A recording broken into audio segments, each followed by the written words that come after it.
Hello hello පුතා මම මේ නිමල් අංකල් තාත්තා ඉන්නවද? ඔව් අංකල් ඉන්නවා.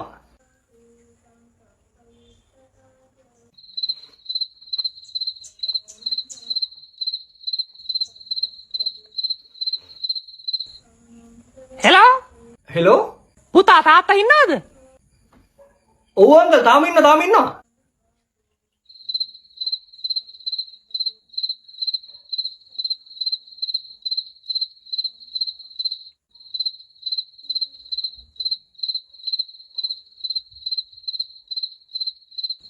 හෙලෝ ඔව් අංකල්.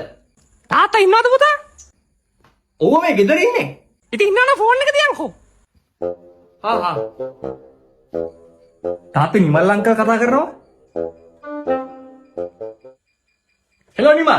මොකද්ද බං කොල්ලට වෙලා තියෙන්නේ? ඇයි මචං මොකක්ද අවුල? ඌ පට්ට මෝඩයිනේ බං.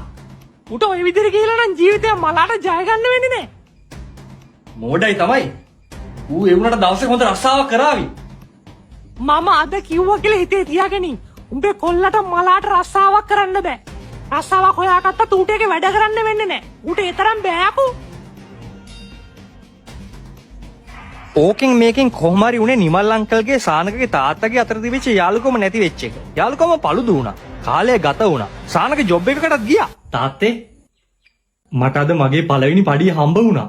ෂා කොච්චර දෙයක්ද පුතේ? මට නම් හරිම සතුටුයි. මිනිස්සු මට මෝඩය කිව්වට තාත්තේ මම අන්තිමට කොහොම හරි ජීවිතේ ජය ගත්තා. මට උඹ ගැන හරිම ආඩම්බරයි මගේ පුතේ. උඹට මතක ඇති ඒ කාලේ මිනිස්සු කිව්වා උඹට ජීවිතේ ජය ගන්න බෑ කියලා. සමහර මිනිස්සු කිව්වා උඹට රස්සාව කරන්නත් බෑ කියලා. උඹට මතක ඇතිනේ මම මේ කවුරු ගැනද කියන්නේ කියලා? මට බෑ කියපු අයව මට හොඳට මතකයි තාත්තේ. ඵලයක්. දැම්ම ගිහිල්ලා උඹට බෑ කියපු උන්ට පෙන්නපන් උඹේ සාර්ථකත්වය. කියපන් උඹේ පඩිය හම්බුණා කියලාද පළවෙනි පඩිය. මට අදින් නම් රැයට හොඳට නිදා ගන්න පුළුවන්. Tamanට බෑ කියපු අයට තත්ත්වෙ පෙන්වන්න යන සානක පිටත් වුණා. මේ ඉන්නේ මයක තෝහයාගෙන තමයි මේ ආවේ. තොට මතකද මං ඉස්සර හැමදාම මේ පාර දිගේ ඉස්කෝලේ යනකොට තෝ මෙතනට වෙලා මගේ මූණට බෑ ගහලා හිටියා. තෝ කොච්චර බෑ කිව්වත් යකෝ මම දැන් ජීවිතේ ජයගත්තු මිනිස්සෙක්. මං අද මගේ ජීවිතේ පළවෙනි පඩිය ගත්තා. ඔතන බෑ කියන්නේ. කොහොර තෝගේ යාළුවා කලුවා.